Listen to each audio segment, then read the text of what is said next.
అన్న వినిపిస్తోందన్న. ఎస్ అన్న, ప్రేయర్లాడన్నా. Praise Lord. సారీ, స్టామ్‌లో ఇరుక్కుపోయినాను ట్రాఫిక్‌లో. ఎస్ అన్న, అండర్స్టూడ్ అన్న, informed everyone. Thank you. Yeah! Still so, మన మీటింగ్ స్టార్ట్ చేయకన్నా ముందు లాస్ట్ పవర్ పాయింట్‌లో 2 వీడియోస్ ఉంటాయి. ఈ 2 వీడియోస్ ఒక నరకం అంటే ఎట్లుంటదో అదుంటది. చిన్న పిల్లలు మీతో ఉంటే పేరెంట్స్ మీరు దగ్గర పెట్టుకోండి. ఆ వీడియో టైంలో కొంచెం భయంగా ఉంటది. కానీ అది రియాలిటీ ఆఫ్ ద హెల్ అన్నమాట. ఈ సమయంలో మనం అపోస్తలుల కార్యం 10వ అధ్యాయం 34 నుంచి 42 వరకు మనం చదువుకుందాం. ఈ సమయంలో ಅಪೊಸ್ತಲರ ಕೃತ್ಯಗಳು 10ನೇ ಅಧ್ಯಾಯ 34ರಿಂದ 42 ವಚನಗಳನ್ನ ಓದ್ಕೊಳ್ಳೋಣ. మీరు కన్నడలో చెప్పండి బ్రదర్, అలా ఇన్స్ట్రక్షన్ పవర్ పాయింట్ గురించి. పిల్లలు దగ్గర ఉండాలంటారు వద్దంటారు? వాళ్ళు చూడగలిగితే ఓకే, దగ్గర పెట్టుకోండి పేరెంట్స్. ఓకే. ఈ సమయం బిఫోర్ మెసేజ్ ఇప్పుడు ఉంటుందా?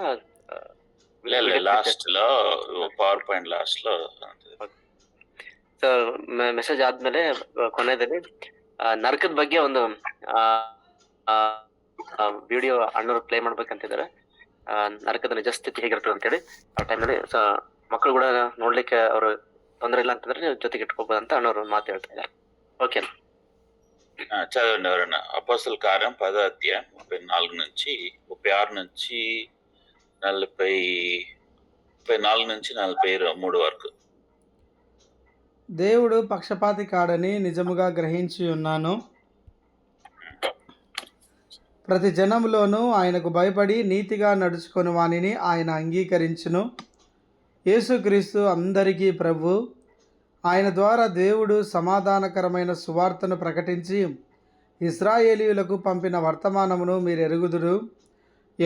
యోహాను బాప్తిసం ప్రకటించిన తర్వాత గలిలయ మొదలుకొని యూదయ అందంతటా ప్రసిద్ధమైన సంగతి మీకు తెలియను.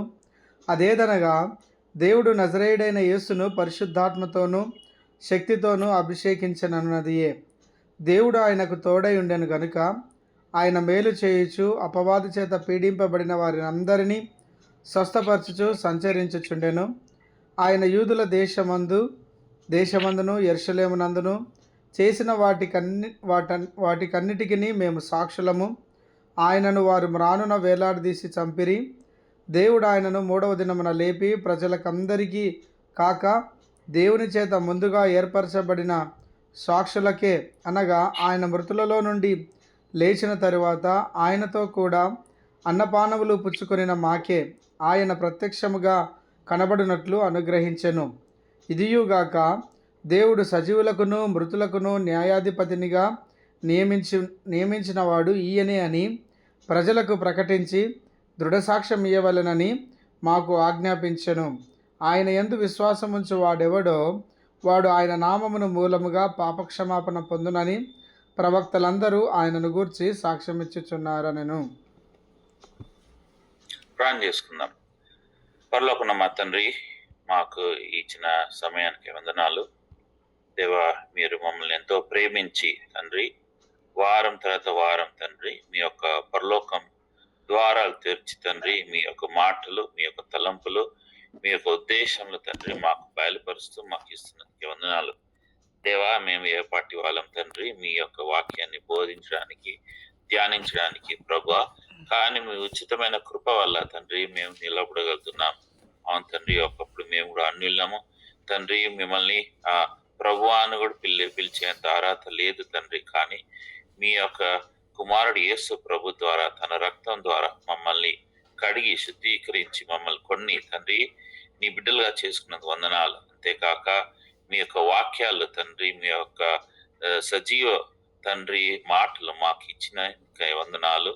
దేవా, మమ్మల్ని జ్ఞాపం చేసుకున్నందుకు వందనాలు. దేవా, మరి ఈ సమయంలో సకాల సమయంలో తుఫాన్లో ఉన్నా కూడా తండ్రి మమ్మల్ని నన్ను సకాల సమయంలో తీసుకొచ్చినందుకు వందనాలు. దేవా, చేసిన ప్రార్థన అందరి గురించి వందనాలు. దేవా, ప్రార్థన చేస్తున్నాం నీ యొక్క సేవకుని దాసుని తండ్రి మీరే శిలచాడు మరుపరుచుకొని మీ యొక్క పరలోక మన్నాను మాకు కురిపించమని వేడుకుంటున్నాను.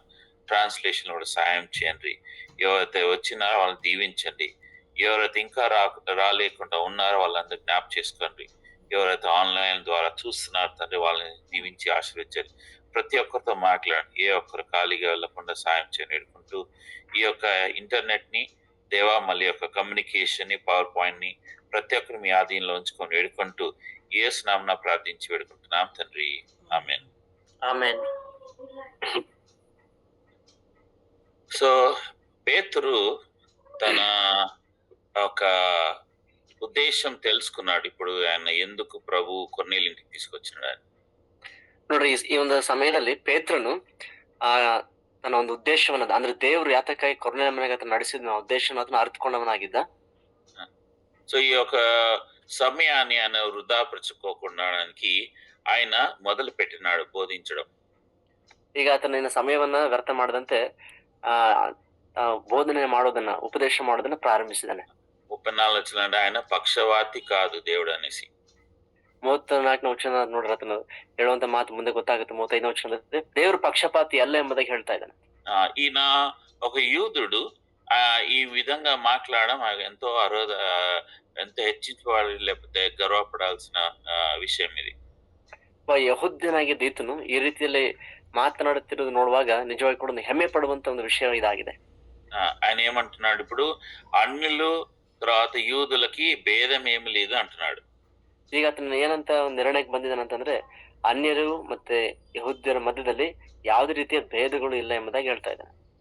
దేవుడు రంగు, జాతి, కులము, తర్వాత భాష, గొప్ప పేద ఇవేమి చూడడు.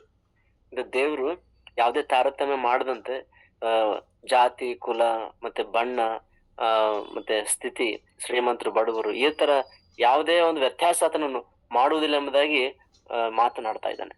ఆయన యేసు ప్రభు తన ప్రభు చెప్పిన మాటలు గుర్తు చేసుకుంటున్నాడు. ಮತ್ತೆ ಯೇಸು ಸ್ವಾಮಿ ತನ್ನ ಕರ್ತನು ನುಡಿದಂತ ಮಾತುಗಳನ್ನ ಆತನು ನೆನಪು ಮಾಡ್ಕೊಳ್ತಾ ಇದ್ದಾನೆ. యోహాను సువార్త 10వ అధ్యాయం 16వ వచనంలో ఆయన ఈ విధంగా సెలవించినాడు. ಯೋಹಾನ ಸುವಾರ್ತೆ 10ನೇ ಅಧ್ಯಾಯ 16ನೇ ವಚನದಲ್ಲಿ ಯೇಸು ಸ್ವಾಮಿ ಮಾತಾಡೋದನ್ನ ನಾವು ನೋಡ್ತೇವೆ. చదవండి బ్రదర్ ఎవరైనా. యోహాను సువార్త 10:16.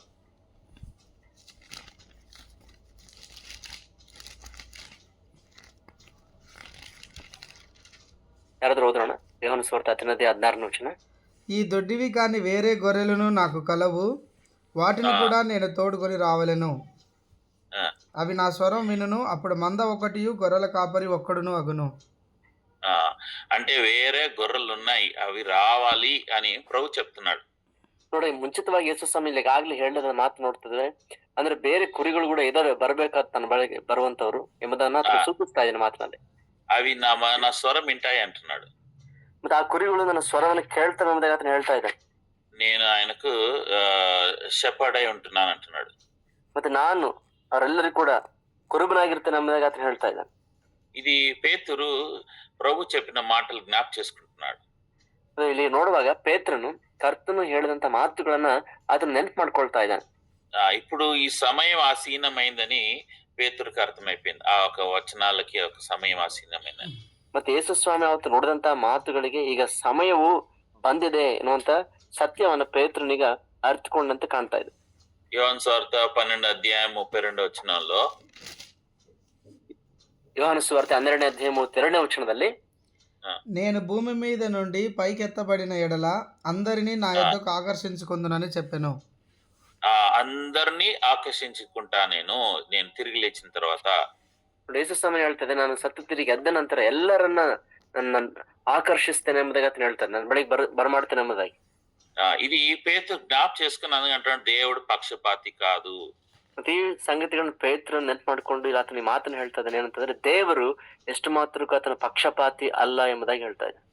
ఇప్పుడు 35, 36 వచనంలో కొన్ని ముఖ్యమైన పదాలు ఇక్కడ మనం జ్ఞాప చేసుకుందాం. ಆಮೇಲೆ 35, 36ನೇ ವಚನದಲ್ಲಿ ಮುಖ್ಯವಾದ ಕೆಲವೊಂದು ಪದಗಳನ್ನ ಈ ಸಮಯದಲ್ಲಿ ನಾವು ನೋಡ್ಕೊಳ್ಳೋಣ.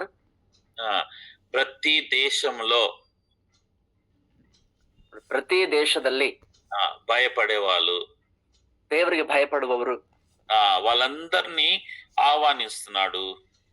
ಅವರೆಲ್ಲರನ್ನು ಕೂಡ ದೇವರು ತನ್ನ ಬಳಿಗೆ ಆತನು ಆಹ್ವಾನಿಸ್ತಾ ಇದ್ದಾನೆ. తర్వాత వాక్యము ఇస్రాయల్ ఒక పిల్లలకి పంపించినను. ವಾಕ್ಯವನ್ನ ದೇವರು ಮೊದಲಿಂದ ಇಸ್ರೇಲ್ ಜನರಿಗೆ అతను కడిసిದ್ದಾನೆ. ఆ, ఈ యొక్క ఇస్రాయల్ నుంచి అందరికి సమాధానం తీసుకొచ్చేది యేసు ప్రభు, ప్రభువులకి ప్రభు అని. ಮತ್ತೆ ಈ ಇಸ್ರೇಲ್ ಮೂಲಕವಾಗಿ ಎಲ್ಲರಿಗೆ ಸಮಾಧಾನವನ್ನ ದೇವರು ತಂದಾತನಾಗಿದ್ದಾನೆ ಯೇಸು ಸ್ವಾಮಿ. ಆತನು ಕರ್ತಾದಿ ಕರ್ತನೆಂಬ ಮಾತನ್ನು ನೋಡ್ತೇವೆ. ఇక్కడ అబ్రహాం మోషే గురించి ఏం మాట్లాడలేదు. ಮತ್ತೆ ಇಲ್ಲಿ ಅಬ್ರಹಾಮ ಮೋಶೆ ಕುರಿತು అతను ఏం మాట్లాಡ್ತಾ ಇಲ್ಲ. ఆ అయితే అందరూ అన్ని దేశాల నుంచి ప్రభు పిలుస్తున్నాడు అని పేతురు మొదలు పెట్టినాడు. ಆದ್ರೆ ಪೇತ್ರನಲ್ಲಿ ಪ್ರಾರಂಭ ಮಾಡ್ತಾ ಇರುವ ವಿಧಾನ ನೋಡುವಾಗ ಆತನ ಈ ಮಾತುಗಳನ್ನ ಹೇಳ್ತಾ ಇದ್ದಾನೆ. ದೇವರು ಎಲ್ಲಾ ದೇಶದ ಜನರನ್ನ ತನ್ನ ಹತ್ತಿರಕ್ಕೆ ಕರೀತಾ ಇದ್ದಾನೆ ಎಂಬ ಮಾತನ್ನ ಆತನು ಹೇಳ್ತಾ ಇದ್ದಾನೆ. అయితే అందులో ఎవరు ఎంచుకున్నారంటే ఎవరైతే ప్రభుని భయపడి వెంబడించే వాళ్ళని ప్రభు పిలుస్తున్నాడు. ಮತ್ತೆ ಎಲ್ಲಾ ಜನರಲ್ಲಿ ದೇವ್ರು ಯಾರನ್ನ ಆತನು ಆರಿಸಿಕೊಂಡಿದ್ದಾನೆ ಅಂತಂದ್ರೆ ಯಾರೆಲ್ಲ ಮತ್ತೆ ತನಗೆ ಭಯಪಡುವವರಾಗಿದ್ದಾರೋ ಯಾವ ದೇಶಸ್ಥರಾಗಿದ್ರು ಕೂಡ ಅಂತ ಎಲ್ಲಾ ಜನರನ್ನ ದೇವ್ರು ಆರಿಸ್ಕೊಂಡಿದ್ದಾನೆ ಎಂಬ ಮಾತನ್ನ ಹೇಳ್ತಾ ಇದ್ದಾನೆ. రెండోది కొర్నియేలు వచ్చేసి ఇస్రాయల్ యొక్క దేవుడు, యూదుల దేవుడు అంత మట్టుకే ఆయనకు తెలుసు. ಮತ್ತೆ ಕೊರ್ನೆನಿಗೆ ದೇವ್ರ ವಿಷಯಕ್ಕೆ ನೋಡುವಾಗ ಆತನು ಇಸ್ರಾಯೇಲ್ ದೇವರು, ಯಹೂದ್ಯರ ದೇವರು ಅಷ್ಟು ಮಟ್ಟಿಗೆ ಮಾತ್ರ ಕೊರ್ನೆನ್ ಗೊತ್ತಿತ್ತು. తర్వాత ఈయన దేవుని భయభక్తి ఉంది, అయితే ఎట్లా రక్షింపబడాలి అని ఆయన ఎదురు చూస్తున్నప్పుడు ప్రభు ఇప్పుడు పేతురు నుంచి కొర్నేలుకి మాట్లాడుతున్నాడు. ನೋಡ್ರಿ, ಈ ಕೊರ್ನೆನಿಗೆ ದೇವರಂದ್ರೆ ಭಯಭಕ್ತಿ ಇದೆ, ಆದ್ರೆ ರಕ್ಷಣೆ ಹೊಂದುವುದು ಹೇಗೆ ಎನ್ನುವುದು ಆತನಿಗೆ ಮತ್ತೆ ಯಾರ ಮೂಲಕ ಎನ್ನುವುದು ಆತನಿಗೆ ಗೊತ್ತಿರಲಿಲ್ಲ. ಅದರಿಂದ ದೇವರು ಪೇತ್ರನ ಅವ್ರ ಮನೆಗೆ ಕರೆ ಕಳಿಸಿ ಆ ಪೇತ್ರನ ಮೂಲಕ ಅವ್ರಿಗೆ ಆ ವಿಷಯವನ್ನ ತಿಳಿಪಡಿಸ್ತಾ ಇದ್ದಾನೆ. ఆది కాండంలో చూస్తే దేవుడు ఒక వ్యక్తిని ఎంచుకున్నాడు. ಆದಿ ಕಾಂಡದಲ್ಲಿ ನಾವು ಗಮನಿಸ್ತೇವೆ, ದೇವರಲ್ಲಿ ಒಬ್ಬ ವ್ಯಕ್ತಿಯನ್ನು ಆತನ ಆರಿಸಿಕೊಂಡನು. ఒక కుటుంబాన్ని ఎంచుకున్నాడు. ಒಂದು ಕುಟುಂಬವನ್ನು ಆತನ ಆರಿಸಿಕೊಂಡನು. ఒక కుటుంబం నుంచి ఒక చివరి ఆది కాండం ముగించే వారి పుస్తకం వరకు ఒక దేశాన్ని ఆయన మార్చుకొని ఎంచుకున్నాడు. ಮತ್ತೆ ಅದೇ ಆದಿಕಾಂಡ ಕೊನೆ ಅಧ್ಯಾಯಗಳಲ್ಲಿ ಬರುವಾಗ ನೋಡ್ತೇವೆ, ಆ ಒಂದು ಕುಟುಂಬದಿಂದ ಒಂದು ದೇಶವನ್ನ ಆತನ ಉಂಟು ಮಾಡಿ ಆ ಇಡೀ ದೇಶವನ್ನ ಆತನ ಆರಿಸಿಕೊಂಡಿದ್ದಾಗ ನಾವು ನೋಡ್ತೇವೆ. అయితే ఆ దేశం పేరే ఇస్రాయల్ దేశం. ಮತ್ತೆ ಆ ದೇಶದ ಹೆಸರೇ ಇಸ್ರಾಯೇಲ್ ದೇಶ. ఇజ్రాయెల్ యొక్క పిల్లలు ఆయన ప్రజలు అని చెప్తున్నాడు. ಇಸ್ರಾಯೇಲ್ನ ಮಕ್ಕಳು ಆತನ ಸ್ವಂತ ಪ್ರಜೆಗಳು ಎಂಬುದಾಗಿ ಆತನ ಹೇಳ್ತಾ ಇದ್ದ. ద్వితోపదేశ కాండము 7వ అధ్యాయం 6వ వచనం చూస్తే, ಧರ್ಮೋಪದೇಶ ಕಾಂಡ 7ನೇ ಅಧ್ಯಾಯ 6ನೇ ವಚನ ನೋಡುವಾಗ,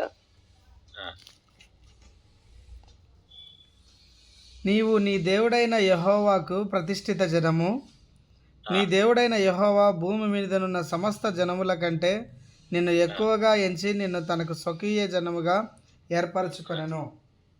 స్వకీయ జనులు అంటే నా ప్రజలు అని చెప్తున్నాడు. ನೋಡ್ರಿ, ದೇವ್ರು ಹೇಳ್ತಾನೆ ಸ್ವಂತ ಜನರು ಅಂದ್ರೆ ನನ್ನ ಜನರು ಎಂಬುದಾಗಿ ಅವ್ರ ಕುರಿತು ಮಾತನಾಡ್ತಾ ಇದ್ದಾನೆ. ఇంకో స్థలంలో కీర్తనల 135:4, కీర్తన 135ನೇ కీర్తన 4ನೇ వచನ, యెహోవా తన కొరకు యాకోబును ఏర్పరచుకొనెను, తనకు స్వకీయ ధనముగా ఇశ్రాయేలును ఏర్పరచుకొనెను. సో ఇక్కడ తనకు స్వకీయ ధనముగా, నా ఒక సంపత్తి అని ఇశ్రాయేల్ అని బోధిస్తూ మాట్లాడుతున్నాడు. ಇಸ್ರಾಯೇಲ್ ಕುರಿತಾಗಿ ನನ್ನ ಸ್ವಂತ ಜನರು ಮತ್ತೆ ನನ್ನ ಸ್ವಂತ ಆಸ್ತಿ ಇದ್ದಂತೆ ಅವರು ಎಂಬುದಾಗಿ ದೇವರ ಕುರಿತು ಮಾತನಾಡ್ತಾ ಇದ್ದಾರೆ. ಜಕರಿಯಾ 2:8 ಜಕರಿಯ 2ನೇ ಅಧ್ಯಾಯ 8ನೇ ವಚನದಲ್ಲಿ,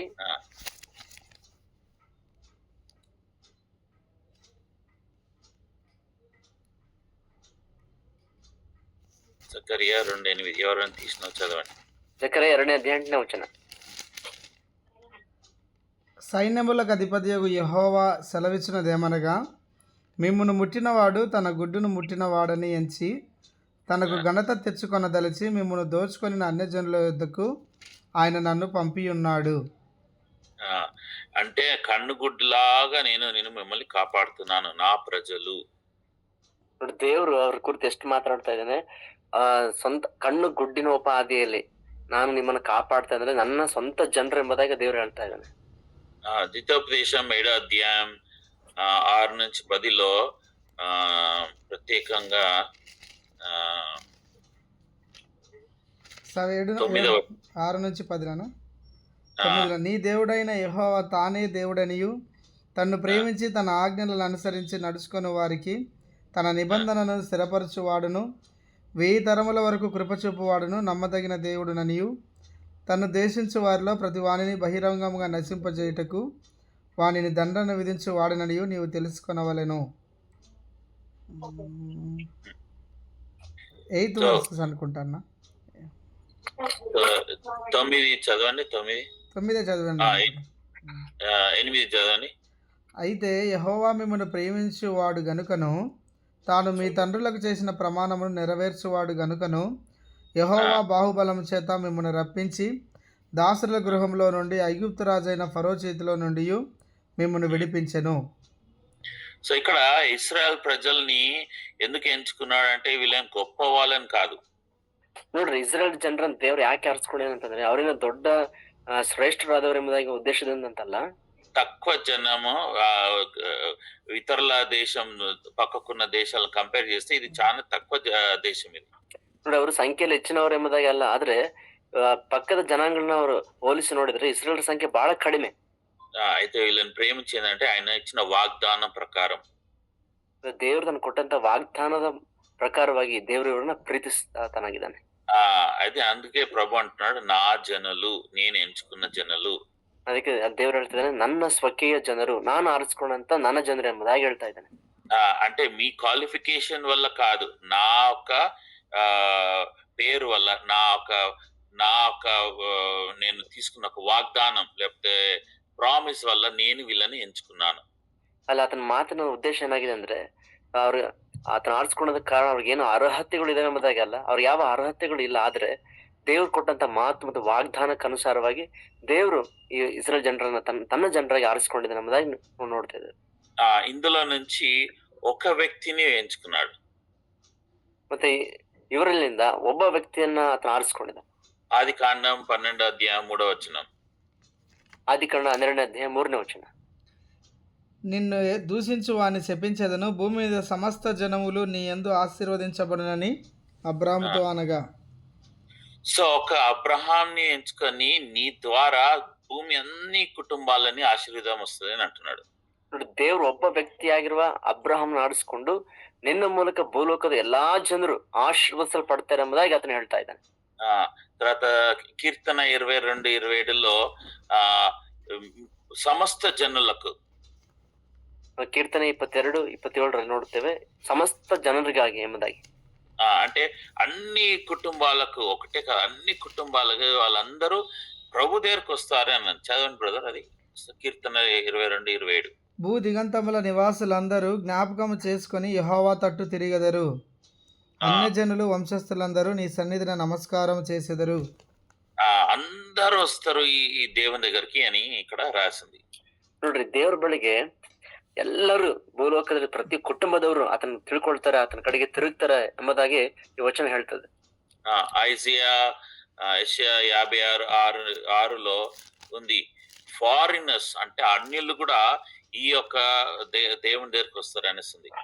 ನೋಡ್ರಿ, ಅನ್ಯ ಜನಗಳು, ವಿದೇಶದವರು, ಅವರು ಕೂಡ ದೇವರ ಬಳಿಗೆ ಬರ್ತಾರೆ ಎಂಬ ಮಾತು ನಾವು ಯೆಶಾಯ 56ನೇ ವಚನ ನೋಡ್ತೇವೆ. ఇప్పుడు ఈ వాగ్దానాలన్నీ మాటలు చెప్తున్నంతా యేసు ప్రభు ద్వారా వస్తది సమాధానం అని చెప్తున్నాడు పేతురు. ಪೇತ್ರನಲ್ಲಿ ನೋಡ್ತಾ ಇದ್ದೇವೆ, ಎಲ್ಲಾ ಜನಗಳು ಕರ್ತನ ಕಂಡುಕೊಳ್ಳುವುದಕ್ಕೆ ಒಂದು ಸಮಾಧಾನ ಅಂತ ಯೇಸು ಕ್ರಿಸ್ತನ ಮೂಲಕವಾಗಿಯೇ ಎಲ್ಲರೂ ಕರ್ತನ ಬಳಿಗೆ ಬಂದು ಆ ಸಮಾಧಾನದಲ್ಲಿ ಇರ್ತಾರೆ ಎಂಬ ಮಾತನ್ನ ಹೇಳ್ತಾ ಇದ್ದಾನೆ. అబ్రాహాంకి ఇచ్చిన వాగ్దానం, అన్ని కుటుంబాలు దీవించబడతాయి ఈయన ద్వారా అని. ಮತ್ತೆ ಅಬ್ರಹಾಮನಿಗೆ ದೇವರು ಮಾಡುವಂತ ವಾಗ್ದಾನ, ಮತ್ತೆ ನಿನ್ನ ಸಂತತಿಯಲ್ಲಿ ಎಲ್ಲಾ ಜನಗಳು ಆಶೀರ್ವದಿಸಲ್ಪಡ್ತಾರೆ ಅನ್ನುವಂತ ಮಾತನ್ನ ನೋಡ್ತೇವೆ. మత్తయి 28:19లో యేసు ప్రభు అదే చెప్తున్నాడు. ಮತ್ತಾಯ 28ನೇ ಅಧ್ಯಾಯ 19ನೇ ವಚನದಲ್ಲಿ ಕೂಡ ನೋಡ್ತೇವೆ, ಯೇಸು ಸ್ವಾಮಿ ಅದನ್ನೇ ಹೇಳ್ತಾ ಇದ್ದಾನೆ. మీరు ప్రపంచమంతా వెళ్ళి శిష్యులుగా మార్చండి, ನೀವು ಜಗತ್ತಿಗೆಲ್ಲ ಹೋಗಿ ಎಲ್ಲಾ ಜನರನ್ನ ನನ್ನ ಶಿಷ್ಯರನ್ನಾಗಿ ಮಾಡ್ರಿ ಎಂಬುದಾಗಿ ಹೇಳ್ತಾ ಇದ್ದಾನೆ. అది ఇక్కడ పేతురు చెప్తున్నాడు. అందరూ ఎంచబడినారు, వాగ్దానం ఇచ్చిన ప్రభు ఆదికాండంలో ఇశ్రాయేల్ ప్రజల నుంచి, అది యేసు ప్రభు ద్వారా నెరవేర్చబడింది అని. ಆದಿಕಾಂಡದಲ್ಲಿ ದೇವರು ಅಬ್ರಾಹ್ಮನಿಗೆ ಮಾಡುವಂತಹ ವಾಗ್ದಾನವು ಯೇಸು ಕರ್ತನಲ್ಲಿ ಆತನ ಮೂಲಕ ಅದು ನೆರವೇರ್ತಾ ಇದೆ ಅನ್ನುವಂತ ಮಾತನ್ನ ಪೇತ್ರನು ಗ್ರಹಿಸಿ ಆತನು ಮಾತನಾಡ್ತಾ ಇದ್ದಾನೆ. ఇంకొక వర్డ్ ఏమందండి, సమాధానము. ಮತ್ತೆ ಇನ್ನೊಂದು ಪದ ನಾವು ನೋಡ್ತೀವಿ ಇಲ್ಲಿ ಈ ಅಧ್ಯಾಯದಲ್ಲಿ, ಸಮಾಧಾನ ಎನ್ನುವಂತ ಪದ. లూకా 2:14 ఉంది. ಲೂಕ 2ನೇ ಅಧ್ಯಾಯ 14ನೇ ವಚನದಲ್ಲಿ ನಾವು ನೋಡ್ತೇವೆ.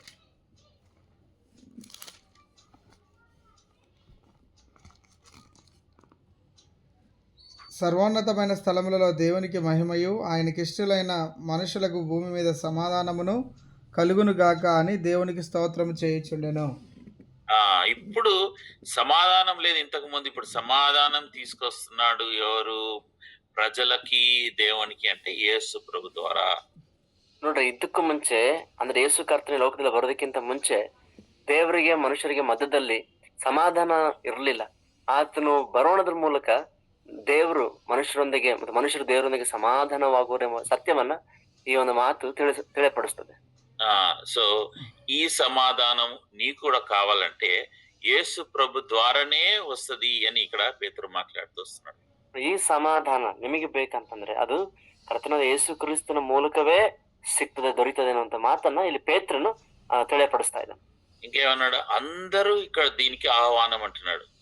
ಮತ್ತೆ ಇನ್ನು ಹೇಳ್ತಾ ಇದ್ದಾನೆ, ಈ ಸಮಾಧಾನಕ್ಕಾಗಿ ಎಲ್ಲರೂ ಕೂಡ ಅವರೆಲ್ಲರಿಗೆ ಆಹ್ವಾನ ಇದೆ ಎಂಬುದಾಗಿ ಹೇಳ್ತಾ ಇದ್ದಾನೆ. యోహాను సువార్త 6:37 యోహాను సువార్త 6ನೇ ಅಧ್ಯಾಯ 37ನೇ ವಚನದಲ್ಲಿ, తెలుగులో 38 ఉంది, తెలుగుಲ್ಲಿ 38ನೇ వచనದಲ್ಲಿ ನೋಡ್ತೇನೆ.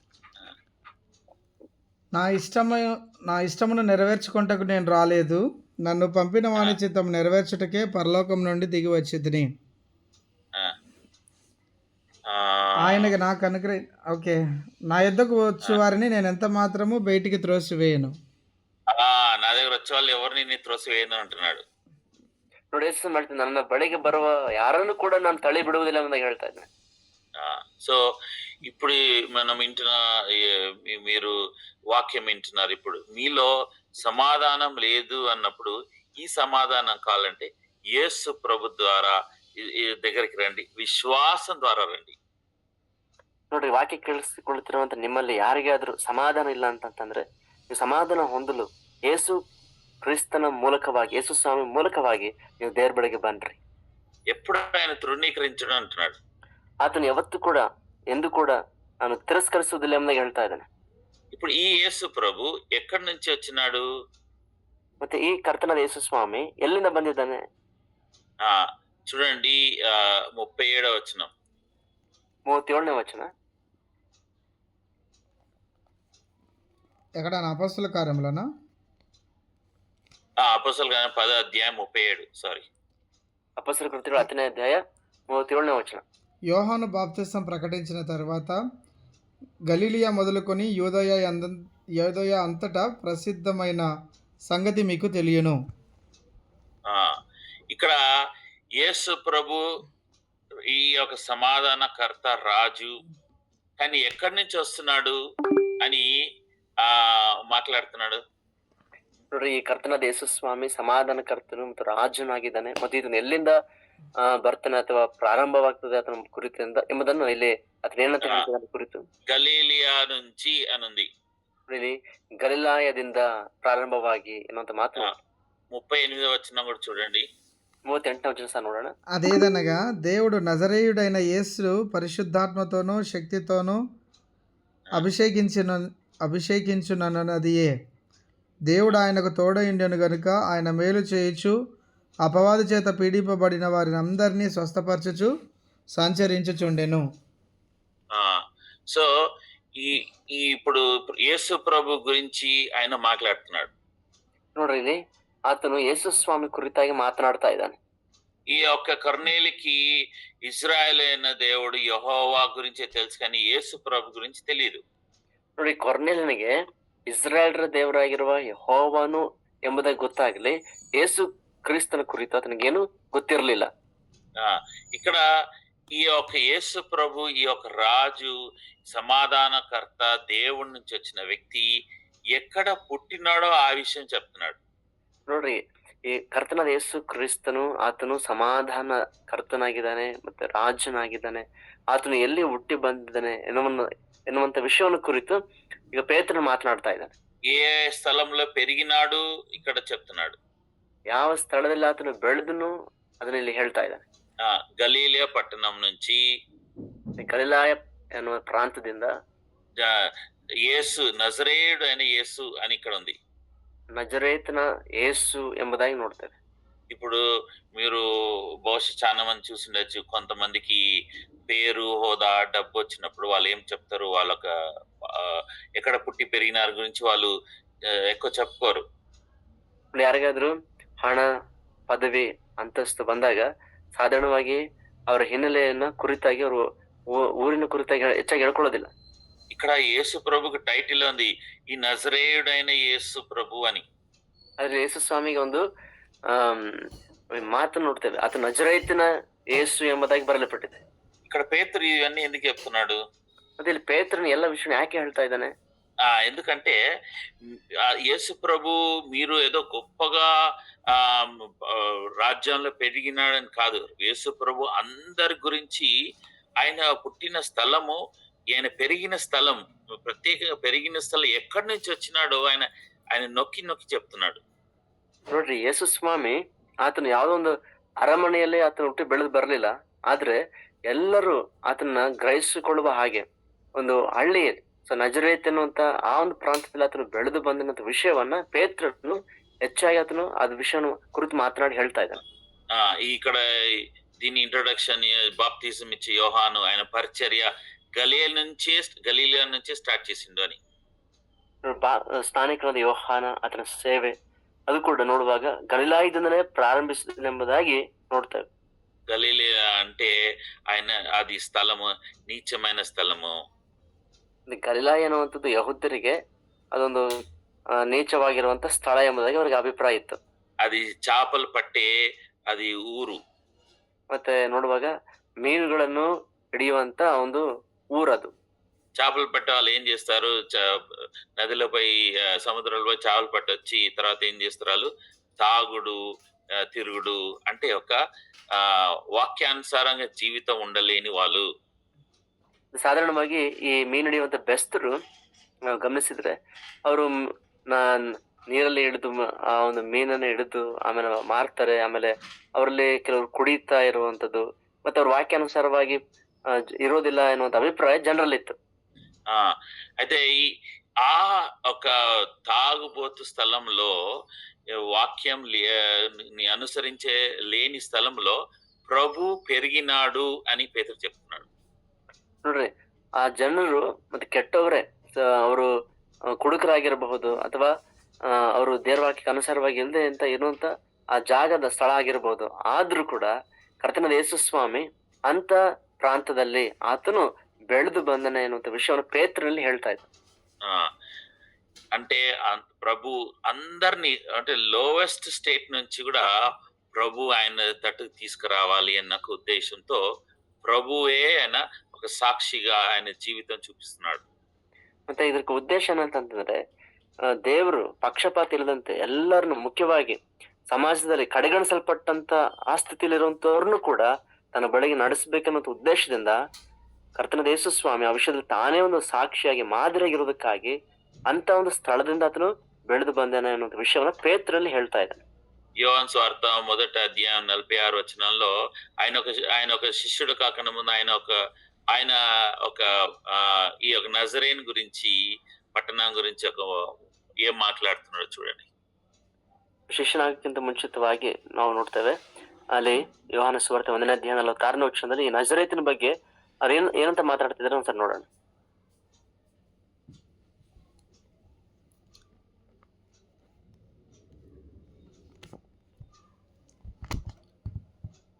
ఎంత నా రెఫరెన్స్?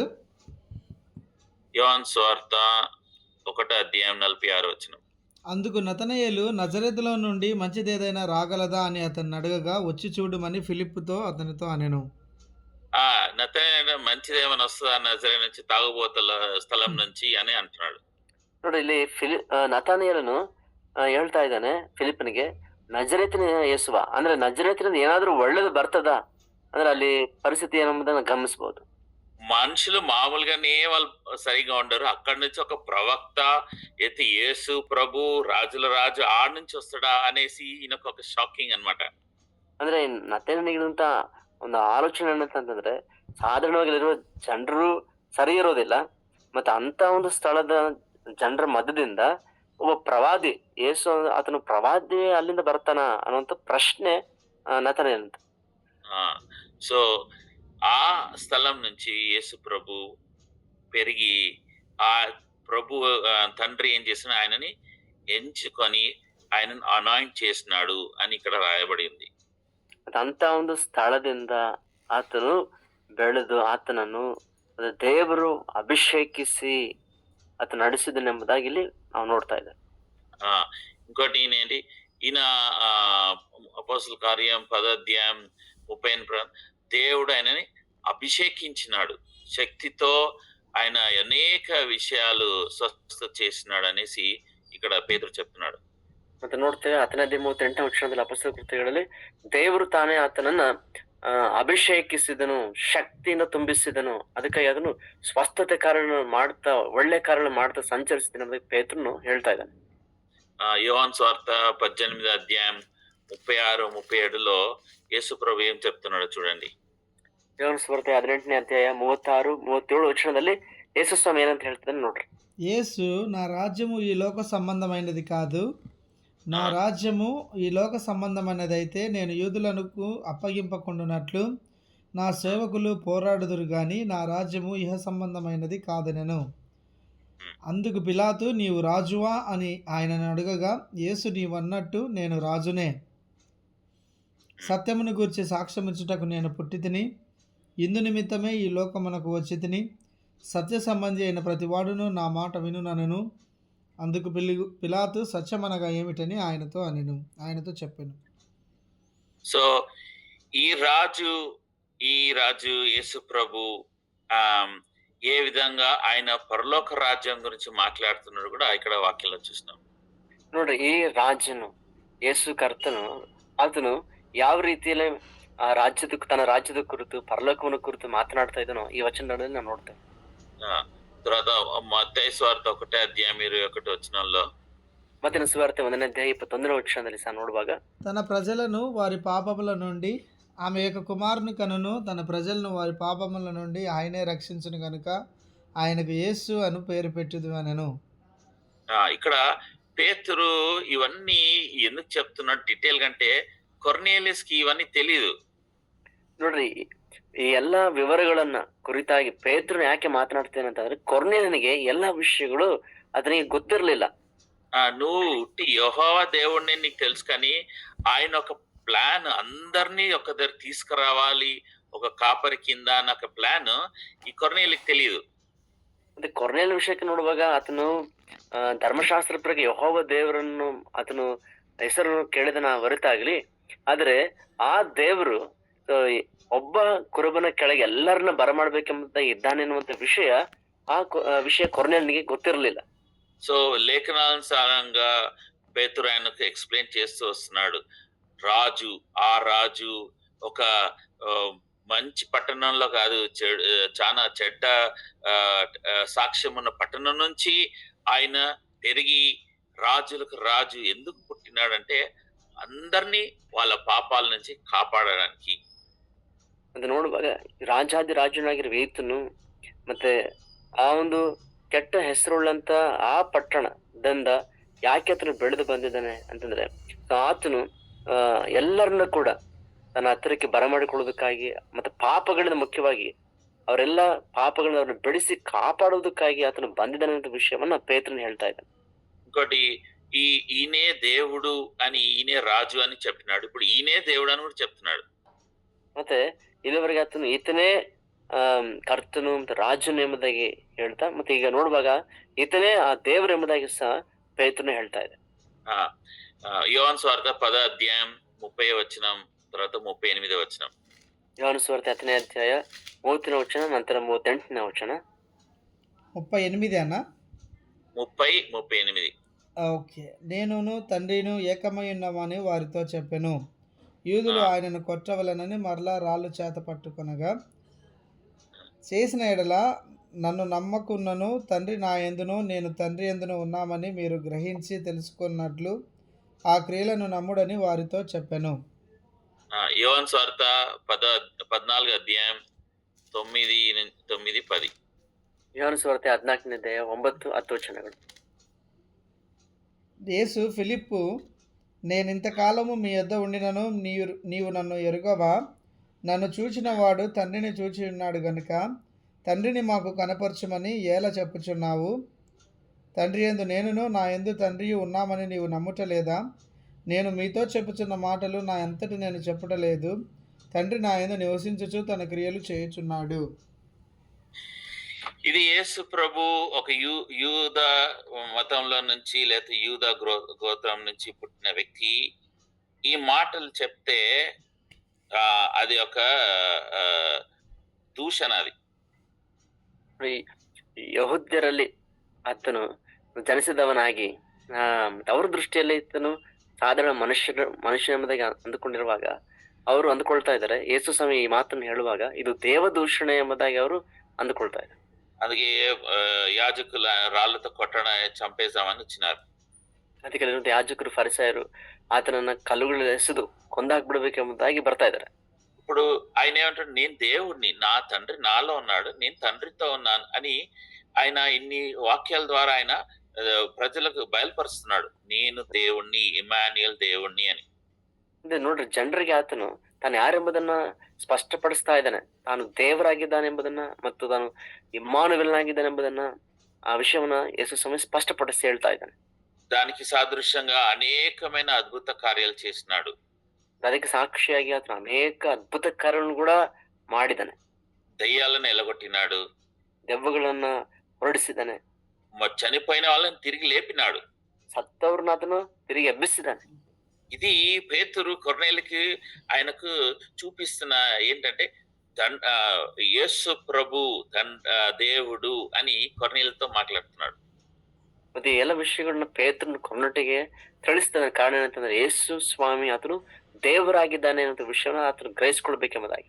ఇప్పుడు అపోస్తలుల 10వ అధ్యాయం 39వ వచనంలో ಈ ಅಪೊಸ್ತಲ ಕೃತ್ಯಗಳು 10ನೇ ಅಧ್ಯಾಯ 39ನೇ ವಚನದಲ್ಲಿ ಈಗ ನೋಡಿದಾಗ మేము సాక్షులం. చదవండి. ఆయన యూదుల దేశమందును యెరూషలేము దేశమునందును చేసిన వాటన్నిటికీ మేము సాక్షులము. ఇవన్నీ చేసిన దానికి మేము సాక్షులం. ఇంకా ఏంటి, ఆయనను వారు రానున వేలాడదీసి చంపిరి.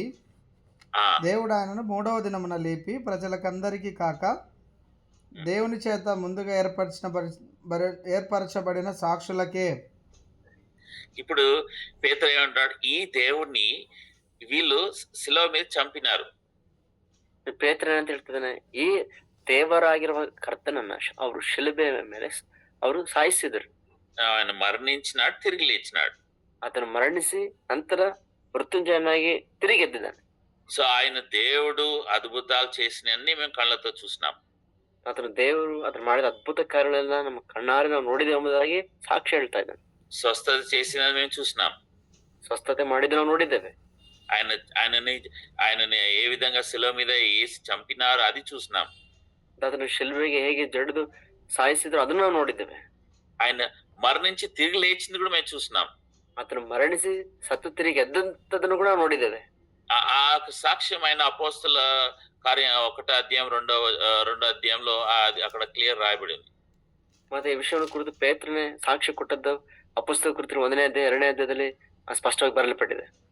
ఇంకా అనేక విషయాలు యేసు ప్రభు గురించి, ఆయన మరణము, ఆయన హింసించబడడం, ఆయన తిరిగి లేచి ఉండడం అనేది లూకాస్ పుస్తకంలో అనేక విషయాలు రాయబడి ఉన్నాయి.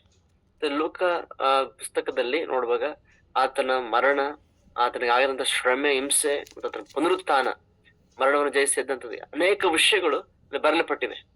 మనకు సమయం ఎక్కువ లేదు కాబట్టి ఈ యొక్క పవర్ పాయింట్ స్లైడ్ లో మనం చూడగలుగుతాం. ಸಮಯ ಜಾಸ್ತಿ ಇಲ್ಲದಕ್ಕೋಸ್ಕರ ಈ ಪವರ್ ಪಾಯಿಂಟ್ ಸ್ಲೈಡ್ ಮೂಲಕ ನಾವು ಅದನ್ನ ನೋಡಬಹುದು. ఇప్పుడు 41వ వచనంలో, ಇವಾಗ ಅಪೊಸ್ತಲ ಕೃತ್ಯಗಳು 10ನೇ ಅಧ್ಯಾಯ 41ನೇ ವಚನದಲ್ಲಿ చదువు. ప్రజలకందరికీ కాక దేవుని చేత ముందుగా ఏర్పరచబడిన సాక్షులకే, అనగా ఆయన మృతులలో నుండి లేచిన తరువాత ఆయనతో కూడా అన్నపానములు పుచ్చుకొనిన మాకే ఆయన ప్రత్యక్షముగా కనబడినట్లు అనుగ్రహించెను. ఇదియుగాక 42 అన్న. చదవండి. ఇదియుగాక దేవుడు సజీవులకును మృతులకును న్యాయాధిపతిగా నియమించినవాడు ఈయనే అని ప్రజలకు ప్రకటించి దృఢసాక్ష్యం ఇవ్వవలెనని మాకు ఆజ్ఞాపించెను. ఆయన యందు విశ్వాసం ఉంచు వాడెవడో వాడు ఆయన మూలముగా పాపక్షమాపణ పొందునని ప్రవక్తలందరూ ఆయన గురించి సాక్ష్యం ఇచ్చెదరు. సో ఇక్కడ 40 ఉంది. ఈయన మాకు మాకు అందరికి ಕಾದು కొంతమందిని ఎంచుకున్నాడు ప్రభు.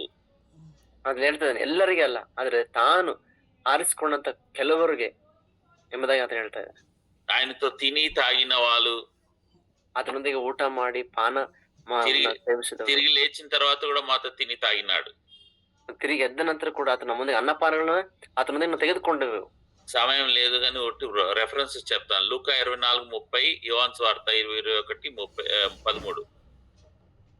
ಲೋಕ ಸುವಾರ್ತೆ 24ನೇ 30ನೇ, ಯೋಹಾನು ಸುವಾರ್ತೆ 21ನೇ 13ನೇ. మేము దాని సాక్షులము. ಇದಕ್ಕೆ ನಾವು ಸಾಕ್ಷಿಗಳಾಗಿದ್ದೇವೆ. ఇప్పుడు ఈ దేవుడు మాకు ఏం ఇచ్చినాడంటే ఒక పని ఇచ్చినాడు. ಮತ್ತೆ ಈ ದೇವರು ಆತನಿಗೆ ನಮಗೆ ಏನ್ ಕೊಟ್ಟಿದ್ದಾನೆ ಅಂದ್ರೆ ಒಂದು ಕೆಲಸ ಕೊಟ್ಟಿದ್ದಾನೆ. పోయి స్వార్థ ఈ యొక్క రాజు గురించి స్వార్థ చెప్పు. ಮತ್ತೆ ಹೊರಟು ಹೋಗಿ ಈ ರಾಜನ ಕುರಿತಾಗಿ ಸ್ವಾರ್ಥೆಯನ್ನ ನೀವು ಸಾರಿರಿ ಎಂಬುದಾಗಿ. సువార్త అంటే యేసు ప్రభు గురించి ఒక జన్మ, ఎందుకు జన్మించాలి, ఎందుకు ఆయన మరణించాలి, ఆయన భూస్థాపన అయి 3వ రోజు లేవడం, ఇదే సువార్త.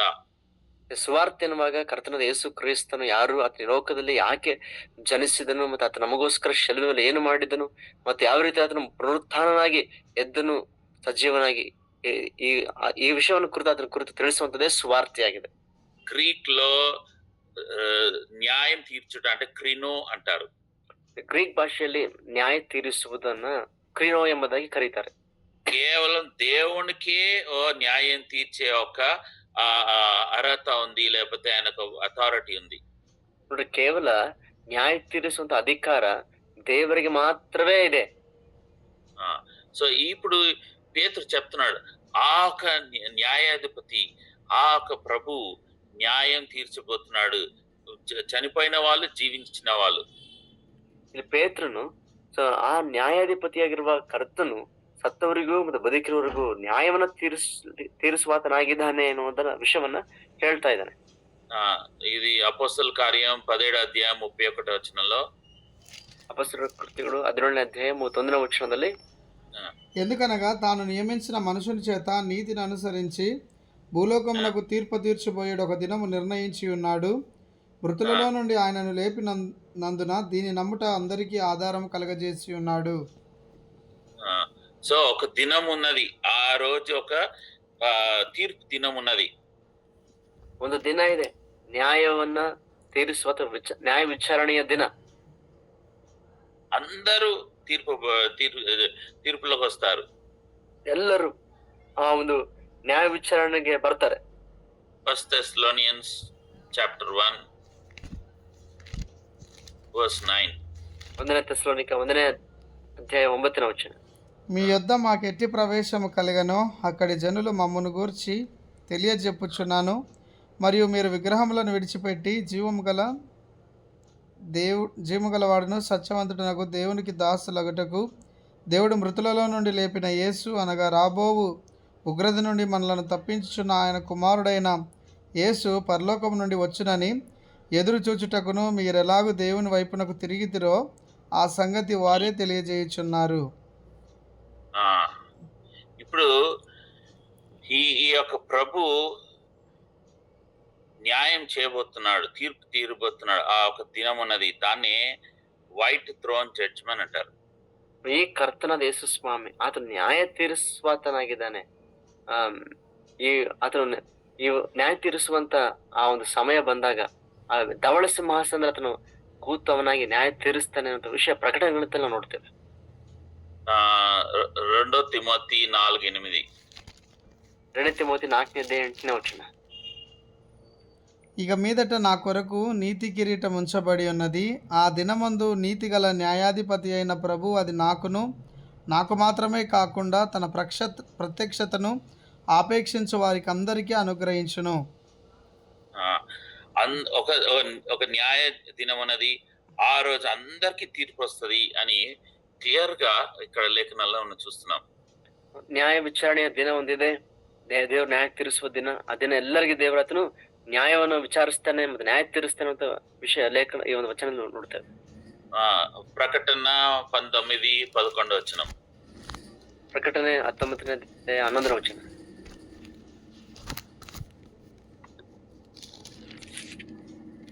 మరియు పరలోకమును తెరవబడి ఉండుట చూచితిని. అప్పుడు అదిగో తెల్లని గుర్రం ఒకటి కనబడెను. దాని మీద కూర్చుండి ఉన్నవాడు నమ్మకమైన వాడును సత్యవంతుడును అను నామము గలవాడు. ఆయన నీతిని బట్టి విమర్శ చేయుచు యుద్ధము జరిగించుచున్నాడు. సో ఒక దినము వస్తుంది అక్కడ, ఆ ఒక తీర్పు, ఆ రోజు తీర్పులో న్యాయమైన తీర్పు. ఎవరైతే యేసు ప్రభుని నమ్మిన వాళ్ళు ಶಿಕ್ಷಾನಿಗೆ ರಾರು. ನೋಡಿ, ನ್ಯಾಯವಾದೊಂದು ತೀರ್ಪನ್ನು ಆತನ ಮಾಡ್ತಾನೆ. ಮತ್ತೆ ಆ ದಿನದಲ್ಲಿ ಯೇಸು ಸ್ವಾಮಿಯನ್ನ ನಂಬಿ ಆತನ ಬಳಿಗೆ ಬಂದವರೆಲ್ಲರೂ ಕೂಡ ಆ దండನೆಯಿಂದ తప్పిసల్పడతారే ಅನ್ನೋದು ಮಾತ್ರ విషయం ನೋಡ್ತೇವೆ.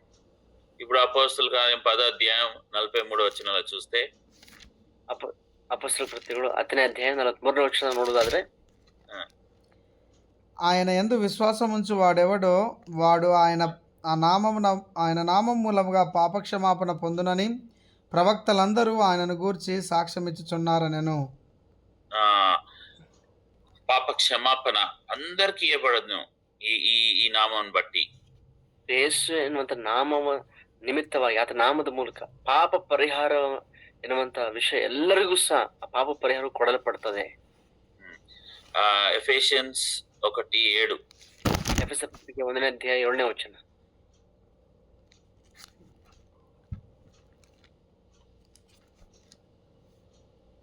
దేవుని కృపా మహదైశ్వర్యమును బట్టి ఆ ప్రియుని యందు ఆయన రక్తం వల్ల మనకు విమోచనము అనగా మన అపరాధములకు క్షమాపణ మనకు కలిగి ఉన్నది. కొలోషియన్స్ 1:14. కొలస్సే పత్రిక 1ನೇ అధ్యాయ 14ನೇ వచన. ఆ కుమారుని యందు మనకు విమోచనమును అనగా పాప క్షమాపణ కలుగుచున్నది. ఇప్పుడు చూడు, యేసు ప్రభు ఒక రక్తం ద్వారా ఆయన వచ్చిన ఒక వాగ్దానం తోటి మనకు విమోచన కలుగుతుంది, పాప క్షమాపణ కలుగును అనుంది. ಯೇಸು ಸ್ವಾಮಿ ರಕ್ತದ ಮೂಲಕ ಆತನು ಮಾಡಿದ ವಾಗ್ದಾನದ ಮೂಲಕವಾಗಿ ನೋಡ್ತಾ ಇದ್ದೀವಿ, ನಮಗೆ ಆತನ ಬಳಿಗೆ ಬರುವ ಪ್ರತಿಯೊಬ್ಬರಿಗೂ ಕೂಡ ಪಾಪ ಪರಿಹಾರ ಸಿಗ್ತದೆ ಅನ್ನುವಂತ ಮಾತನ್ನು ಬರೆಯಲ್ಪಟ್ಟಿದೆ. ప్రకటన 20:12 నుంచి 15 చదవండి బ్రదర్. ಪ್ರಕಟಣೆ 20ನೇ ಅಧ್ಯಾಯ 12ರಿಂದ 15 ವಚನಗಳನ್ನ ಓದೋಣ. 20వ అధ్యాయము 12 నుంచి 15. 15. ఓకేనా. మరియు గొప్పవారేమి కొద్దివారేమి మృతులైన వారందరూ ఆ సింహాసనం ఎదుట నిలువబడి ఉండుట చూచితిని. అప్పుడు గ్రంథములు విప్పబడెను, మరియు జీవ గ్రంథమును వేరొక గ్రంథము విప్పబడెను. ఆ గ్రంథముల యందు వ్రాయబడి ఉన్న వాటిని బట్టి తమ క్రియల చొప్పున మృతులు తీర్పు పొందిరి. సముద్రము తనలో ఉన్న మృతులను అప్పగించెను, మరణమును పాతాళ లోకమును వాటి వశముననున్న మృతులను అప్పగించెను. వారిలో ప్రతివాడు తన క్రియల చొప్పున తీర్పు పొందెను. మరణమును మృతుల లోకమునకు అగ్నిగుండములో పడవేయబడెను. ఈ అగ్నిగుండము రెండవ మరణము. ఎవరి పేరైనను జీవగ్రంథమందు వ్రాయబడినట్టు కనబడిన ఎడల వాడి అగ్నిగుండంలో పడివేయబడును. అగ్నిగుండం గురించి ఇక్కడ రాయబడింది. ನೋಡಿ, ಇಲ್ಲಿ ಬೆಂಕಿ ಗಂಧಕುಳಿರುವ ಅವನ ಕೆರೆ ಕುರಿತು ಬರೆಯಲ್ಪಟ್ಟಿದೆ. ఇది నరకము. ఇదే నరకವಾಗಿದೆ. నరకంలో ఎవరి పేర్లైతే జీవ గ్రంథంలో రాయలేదు, ఎవరైతే వాళ్ళ పాప క్షమాపణ కలగలేదు, వాళ్ళని అక్కడ పడేయబడును. ನೋಡ್ರಿ, ಯಾರ ಹೆಸರುಗಳು ಜೀವ ಬಾಧ್ಯರ ಪಟ್ಟಿದೆ ಬರಲ್ಪಟ್ಟಿಲ್ಲವೋ ಅಂತಂದ್ರೆ, ಯಾರ ಜೀವಿತ ಪಾಪ ಪರಿಹಾರ ಅಥವಾ ಪಾಪ ಕ್ಷಮಾಪಣೆ ಹೊಂದಿಕೊಳ್ಳಿಲ್ವೋ ಅಂತವರೆಲ್ಲರೂ ಕೂಡ ಆ ಬೆಂಕಿ ಕೆರೆಗೆ దొబ్బల్పడతారే ఎన్నుವಂತ మాತು ಇಲ್ಲಿ ಬರೆಯಲ್ಪಟ್ಟಿದೆ. వాళ్ళకు పుస్తకాలు తెరవబడను అంది. అంటే ಅವ್ರಿಗೆ ಆ ವಿಷಯದಲ್ಲಿ ಪುಸ್ತಕಗಳು తెరవబడతాయి ಎಂಬುದಾಗಿ ಬರೆಯಲ್ಪಟ್ಟಿದೆ. ఒక పుస్తకం సజీవమైన పుస్తకం, లేకపోతే బుక్ ఆఫ్ లైఫ్. ನೋಡಿ, ಒಂದು ಪುಸ್ತಕ ಯಾವ್ದಂದ್ರೆ ಅದು ಜೀವ ಬಾಧ್ಯರ ಪಟ್ಟಿ ಅನ್ನುವಂತ ಪುಸ್ತಕ. నీ పేరు అక్కడ లేదనుకో, ನಿನ್ನ ಹೆಸರು ಅಲ್ಲಿ ಇಲ್ಲಪ್ಪ ಅಂತಂದ್ರೆ అయితే ఈ పుస్తకాల్లో నీ గురించి రాయబడి ఉంటది. ಮತ್ತೆ ಇನ್ನೊಂದು ಪುಸ್ತಕ ಇದೆ, ಇನ್ನೊಂದು ಪುಸ್ತಕಗಳು ಅದರಲ್ಲಿ ನಿನ್ನ ಕ್ರಿಯೆಗಳ ಕುರಿತು ಬರೆಯಲ್ಪಟ್ಟಿರ್ತದೆ. ఆ, దాని ప్రకారం నరకంలో వేయబడును. ಮತ್ತೆ ಅದರ ಪ್ರಕಾರವಾಗಿ ನರಕದಲ್ಲಿ ಪಡಲಾಗುತ್ತದೆ. అయితే ఈ నరకం ఎట్లుంటది అనేది ఒక మినిస్ట్రీస్ వాళ్ళు ఒక డ్రామాటిక్ లో రికార్డ్ చేయబడి ఉంది. ಇದು ನರಕ ಯಾವ ರೀತಿ ಇರ್ತದೆ ಎನ್ನುವ ವಿಷಯವನ್ನ ಒಂದು ಸೇವೆ ಪರಿಚರ್ಯ ಉಳ್ಳವರು ಅವರು ಒಂದು ಮಿನಿಸ್ಟ್ರೀಸ್ ಅವರು ಇದನ್ನ ತೋರಿಸ್ತಿದ್ದಾರೆ. అది పేరు, వాళ్ళ సంఘం పేరు పాస్టర్ క్రిఫలో డాలర్. ಸಭೆಯ ಹೆಸರು ಕ್ರಿಫ್ರೋ ಡಾಲರ್ ಎನ್ನುವಂತ ಸಭೆಯವರು. ఆయన వీడియో అంటే the truth about the hell అని. ಅವರು ಮಾಡಿದಂತ ವಿಡಿಯೋ ಏನಂತಂದ್ರೆ నరకದ కురితాగిರುವಂತ సత్య ఏమన్నంత వీడియో. ఇప్పుడు నేను ఆ వీడియో ప్లే చేస్తాను. నరకం ఏంటో అది దీంట్లో చూపించబడింది. ಮತ್ತೆ ನರಕವು ಅಂದ್ರೆ ಏನು, ಅದು ಹೇಗಿರ್ತದೋ ಅದು ಈ ವಿಡಿಯೋದಲ್ಲಿ ತೋರಿಸಲ್ಪಟ್ಟಿದೆ. ఇప్పుడు మనం అది చూద్దాం. ಈಗ ಅದನ್ನ ನಾವು ನೋಡೋಣ.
అన్న వాల్యూమ్ మేబీ మీరు మ్యూట్ తీస్తే వస్తుందేమో.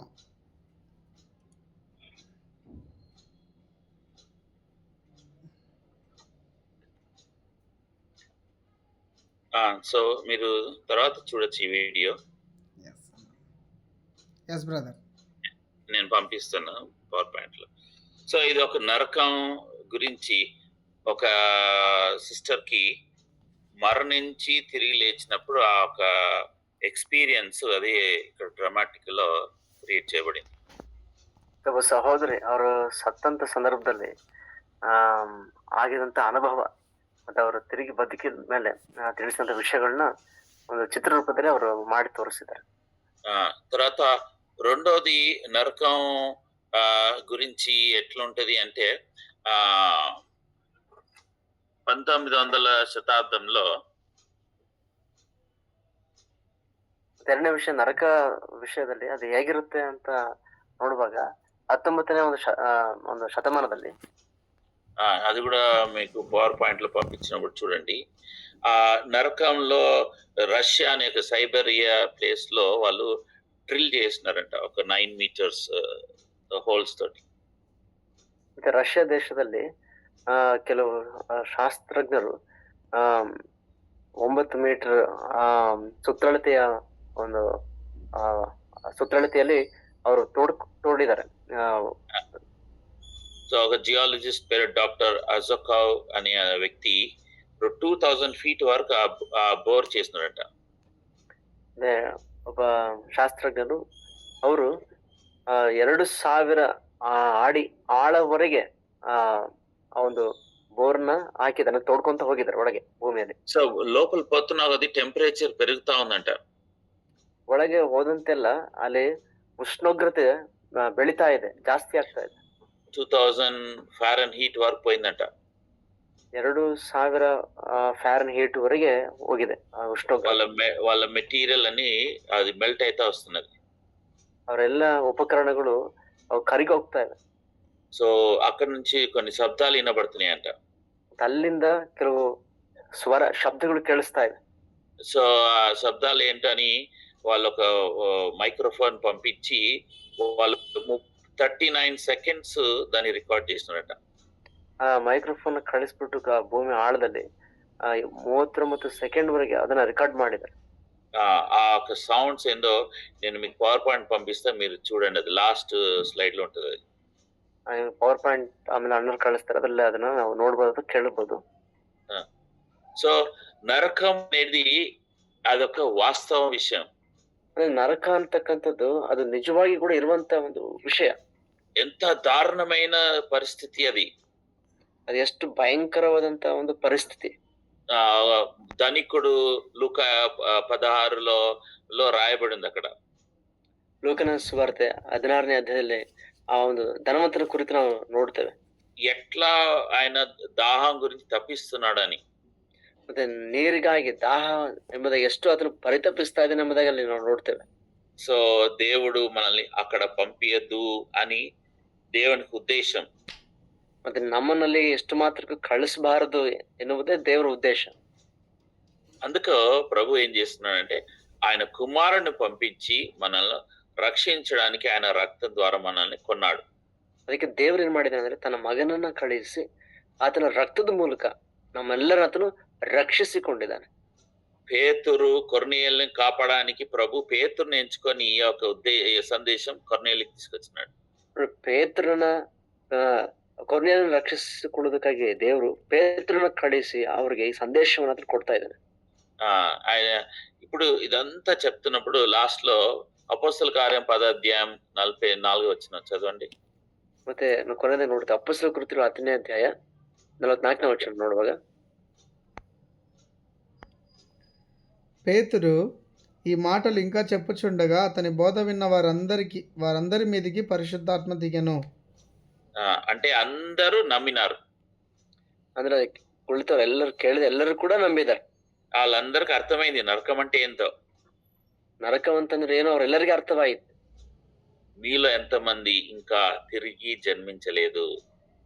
ನಿಮ್ಮಲ್ಲಿ ಎಷ್ಟು ಜನ ಇನ್ನೂ ನೀವು ತಿರುಗಿ ಹುಟ್ಟಲಾರದೆ ಇದ್ದೀರಿ? ఈ లోకమే ఒక ಪರ್ಮನೆಂಟ್ అని అనుకుంటున్నారేమో, ಈ ಲೋಕವೇ ಶಾಶ್ವತ ಎಂಬುದಾಗಿ ಅಂದುಕೊಳ್ತಿದ್ದೀರೇನೋ, కానీ కాదు. ಆದ್ರೆ ಎಷ್ಟು ಮಾತ್ರಕ್ಕೂ ಅಲ್ಲ. లేఖన ప్రకారం ಅಂದ್ರೆ శాశ్వతమైనది పరలోకం లేకపోతే నరకం. ವಾಕ್ಯದ ಪ್ರಕಾರ ನೋಡುವಾಗ ಶಾಶ್ವತವಾಗಿರುವಂತ ಸ್ಥಳ ಎರಡೇ, ಒಂದು ಪರಲೋಕ ಮತ್ತೆ ಇನ್ನೊಂದು ನರಕ. నీ పేరు జీవ గ్రంథం పుస్తకంలో రాయబడిందా లేదా? ನಿನ್ನ ಹೆಸರು ಜೀವಬಾಧ್ಯರ ಪಟ್ಟಿಯಲ್ಲಿ ಬರೆಯಲ್ಪಟ್ಟಿದೆಯೋ ಇಲ್ವೋ? నువ్వు నీ పాపాలు నీ నోటితో ఒప్పుకున్నావా? ಮತ್ತೆ ನಿನ್ನ ಪಾಪಗಳನ್ನ ನಿನ್ನ ಬಾಯಿಂದ ನೀನು ಒಪ್ಪಿಕೊಂಡು ಅರಿಕೆ ಮಾಡಿದೆಯೋ? యేసు ప్రభుని నమ్ముతున్నావా? ಯೇಸು ಸ್ವಾಮಿಯನ್ನ ನೀನು ನಂಬುತ್ತಾ ಇದ್ದೀಯೋ? ఆ విధంగా ఉంటే ఇంకా మీరు రక్షింపబడి లేని వాళ్ళైతే, ಒಂದು ವೇಳೆ ಇದುವರೆಗೂ ನೀವು ಇನ್ನೂ ಈ ರೀತಿಯಲ್ಲಿ ಜೀವಿತ ಅನುಭವ ಹೊಂದದೆ, ರಕ್ಷಣೆ ಹೊಂದದೇ ಇರುವುದಾದ್ರೆ, మీరు ఆ వీడియో చూసినారు కదా ఇందాక, ಇದಕ್ಕೆ ಮುಂಚೆ ನೀವು ಆ ವಿಡಿಯೋ ನೋಡಿದ್ರಲ್ಲ, నేను బహామస్ స్కూల్లో ప్రతి ఒక్క క్లాస్ లో ఇది నేను ప్లే చేసినాను. ಬಹಾಮಸ್ ಸ್ಕೂಲಲ್ಲಿ ಅಣ್ಣವರು ಪ್ರತಿಯೊಂದು ಕ್ಲಾಸಲ್ಲಿ ಇದನ್ನ ಅವರು ತೋರಿಸಿದ್ದಾರೆ. మొత్తం 1 వీక్ నేను ఇది ప్లೇ చేసినాను ఒక్కొక్క క్లాస్ లో.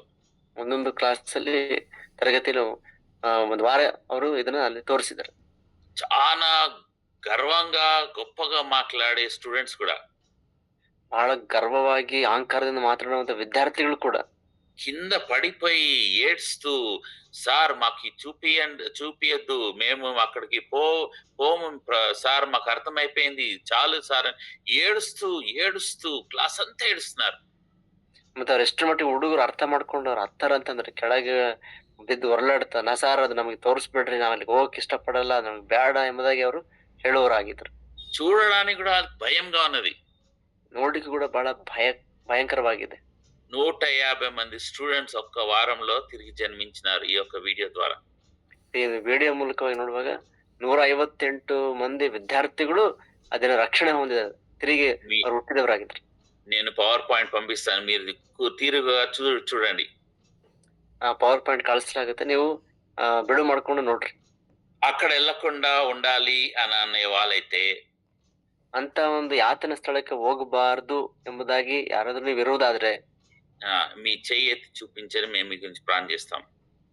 ಮತ್ತೆ ಅಂತವರು ನಿಮಗೆ ಕೈ ನೀವು ತೋರಿಸುವುದಾದ್ರೆ ನಿಮಗಾಗಿ ನಾವು ಪ್ರಾರ್ಥಿಸ್ತೇವೆ.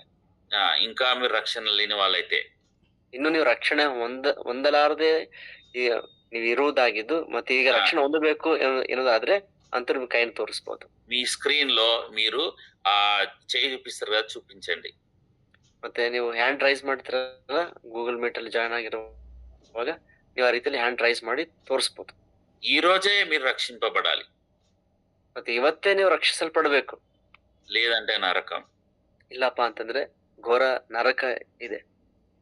ఇది పేతురు తీసుకొచ్చిన వర్తమానం కొర్నేలి ఇంటికి.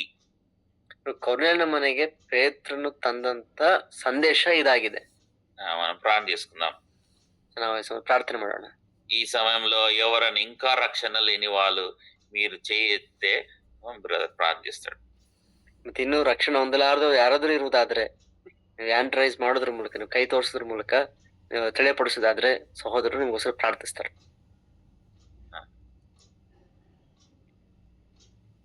ఈ సమయంలో మనం అదిన యుగంధ్రన్న విన్న వాక్యాన్ని బట్టి మరి ఎవరైతే రక్షణ కొరకు తీర్మానం తీసుకుంటున్నారో అటువంటి వారి కొరకు అన్న ప్రార్థించాలని మనం చేస్తున్నాం. ఎవరైనా వీడియో మీరు ఆన్ చేసి చేయి చూపించినా కూడా బ్రదర్ ప్రార్థన చేస్తాడు.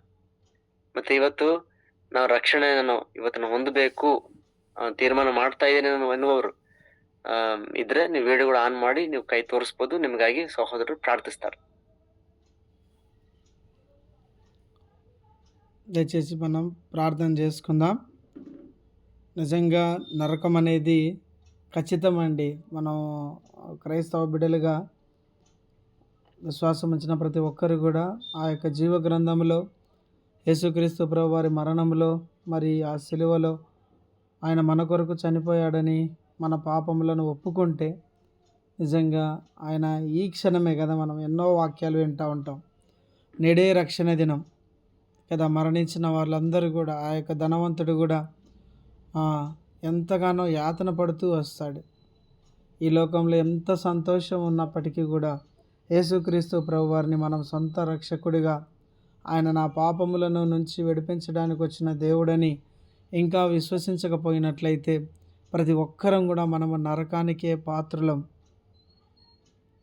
ఏదో భయపడిచ్చో లేదంటే ఇంకోటో అని కాదు, కానీ ఉన్నటువంటి వాక్యము ఇది నాన్న చెప్పబడినటువంటి లేఖన భాగము యేసుక్రీస్తు ప్రభువారు అంత గొప్ప దేవుడు ఎందుకు ఈ లోకానికి వచ్చాడు? ఇలాంటి ఉగ్రత నుంచి నిన్ను నన్ను తప్పించటానికి, ఇలాంటి నాశనకరమైనటువంటి ఆ నరకము నుంచి నువ్వు నేను చనిపోకుండా, ఆ యుగయుగాలు ఉండే నరకమునికి పోకుండా మరి దేవుడు మనల్ని రక్షించడానికి ఆయన పరలోకాన్ని విడిచి ఈ లోకంలో మానవుడిగా జన్మించి మన తప్పుల నిమిత్తమై ఆయన సిలువలో ప్రాణం పెట్టిన దేవుడై ఉంటున్నాడు. ఇంకా మనము ఆ విధమైనటువంటి తీర్మానంలో లేనట్లయితే మరి ఎవరైనా కూడా అది నిజంగా చెప్తా ఉన్నారు కదా, సకల ప్రజలలో ఎవరైనా కూడా ఆయన పక్షపాతిగాడు, యేసుక్రీస్తు ప్రభువారు అందరికీ ప్రభు అని ఎవరైనా వారి హృదయాల్లో తీర్మానం తీసుకున్నట్లయితే వారి పాపాలు క్షమించబడతాయని నేటి దినాన వాక్యం ద్వారా మనం హెచ్చరించబడుతూ వచ్చాం. ప్రార్థన చేసుకుందాం. ప్రేమ నమ్మకం కలిగిన మా ప్రియ పరలోకపు రాజా, తండ్రి, మీరు అనుగ్రహించినటువంటి ఈ శ్రేష్టమైన సమయాన్ని బట్టి వందనాలు స్తోత్రాలు చెల్లిస్తూ ఉంటున్నాం. మీ దాసుడి ద్వారా తీసుకొచ్చినటువంటి ప్రతి లేఖన భాగమును బట్టి వందనాలు చెల్లిస్తున్నాం ప్రభువా. నాయనా, కొర్నేలి జీవితము మరి ఎంతో నాయనా మరి మీ యొక్క నామాన్ని యేసుక్రీస్తు ప్రభువారిని ఎరగగలుగుటకు తండ్రి మీరు నాయనా మీ పేతురును ఏర్పాటు చేసుకొని ఆయన కుటుంబీకులు, రక్త సంబంధికులు, స్నేహితులు అనేక మంది ప్రభువా యేసుక్రీస్తు ప్రభువారు మరి దేవుడని, ఆయన అందరి పాపములను క్షమించడానికి వచ్చినటువంటి గొప్ప దేవుడని వారు గ్రహించి నా తండ్రి ప్రభువా ఆయన ద్వారానే పాపక్షమాపణ, మారు మనస్సు, నిత్యజీవం పొందుకుంటామని నాయన ఆయన లేకుండా జీవ గ్రంథంలో మరి ఏ పేరు లిఖించబడదని మాతో మరలా మాట్లాడుతూ వచ్చిన విధానం బట్టి ప్రభువా మీకు ఎంతగానో వందనాలు చెల్లిస్తూ ఉంటున్నాం. అటువంటి ఏర్పాటులో అటువంటి నాయన స్థితిలో ఎవరైనా వారి హృదయాల్లో మరలా ఒకసారి దేవా మరి నా తండ్రి మీ యొక్క నామం వైపు తిరిగి సమకూర్చబడ్డానికి నాయన మీ వైపుగా తిరుగుతూ ఉన్నారు తండ్రి. నాయన మీ యొక్క రక్షణ కార్యమును జరిగించే దేవుడు వహింటున్నారు తండ్రి ప్రభువా. ముఖ్యంగా మహేష్ బ్రదరు మరి అంకులు, శ్రీశైలం అంకులు వారి కుటుంబాన్ని జ్ఞాపకం చేసుకొని తండ్రి మీ చిత్తంలో నాయన ఎంతో కాలం నుంచి వాక్యం వింటున్నప్పటికి కూడా మరి రక్షణ అనే తీర్మానం తీసుకోలేనటువంటి వారిగా, మరి వారు అంగీకరించలేనటువంటి వారిగా ఉంటున్నారు ప్రభువా. ఆ కుటుంబాన్ని, వారి హృదయాలను మీరు తాకండి తండ్రి ప్రభువా. ఈ దినాన వారి హృదయాల్లో ఎటువంటి తీర్మానం తీసుకున్నారో ప్రభువా మీ ద్వారా ఆ యొక్క రక్షణ అని తెలుసుకుంటకు దేవా మీరే వారి హృదయాల్లో కార్యం జరిగించండి నాయన. అవును తండ్రి, అవును ప్రభువా, మీ యొక్క ఎన్నిక ఎంతో గొప్పది ప్రభువా. నా యొద్దకు వచ్చే వారిని నేను ఎంత మాత్రము త్రోసివేయనని మీరు సెలవిస్తూ వచ్చారు ప్రభువా. అందును బట్టి వందనాలు చెల్లిస్తూ ఉంటున్నాం తండ్రి. నాయనా, ఇంత గొప్ప దేవుడు ఇంతగా చేసినటువంటి ఈ గొప్ప రక్షణ కార్యమును బట్టి దేవా మరొకసారి మీకే వందనాలు చెల్లిస్తూ ఉంటున్నాం. హృదయమార స్తుతిస్తూ ఆరాధిస్తూ ఉంటున్నాం తండ్రి. మీ దాసుడు శ్రీధర నన్ను కూడా ఏర్పాటు చేసుకొని ఇంతవరకు కాచి మరి కాపాడి ప్రభువా పరిచర్యలోను, వాక్యం పంచుకోవడంలోను తండ్రి మరి అనేక విషయాల్లో విస్తారంగా మీ దాసుని వాడుకుంటున్న విధానం బట్టి కూడా వందనాలు చెల్లిస్తున్నాం. కుటుంబాన్ని దీవించండి, బలపరుస్తూ రండి ప్రభువా. చేరువచ్చిన ప్రతి ఒక్కరూ కూడా ప్రభువా నాయన వారి యొక్క హృదయాల్లో ఎటువంటి ఇబ్బంది ఇరుకుగుండా వెళ్తూ ఉన్నారో వాటన్నిటిని తీసివేయండి. ఈ యొక్క పాప క్షమాపణ నాయన నిత్య జీవము యేసుక్రీస్తు ప్రభువారి ద్వారానే సాధ్యమని అనేక మంది ఇంకా మా చుట్టుపక్కల ఉన్న వారి కొరకు ఈ సువార్త సత్యాన్ని ప్రకటించుటకు కూడా నన్ను మమ్మల్ని సిద్ధపరచండి. ట్రాన్స్లేషన్లో కూడా సాయం చేశారు ప్రభువా. మెట్టుకు తండ్రి సంపూర్ణంగా మీ చిత్తాన్ని మాకు బయలుపరిచినందుకై మరొకసారి మీ సన్నిధిని, సావాసాన్ని, మీ ప్రత్యక్షతను మాకు అనుగ్రహించిన విధానం బట్టి మీకే స్తుతి, వందనములు, స్తోత్రములు చెల్లిస్తూ నజరేయుడైన యేసుక్రీస్తు నామమున స్తుతించి ప్రార్థించి అడిగి వేడుకుంటున్నాం తండ్రి. ఆమెన్. ఆమెన్. ఆమెన్. దేవునికి స్తోత్రం.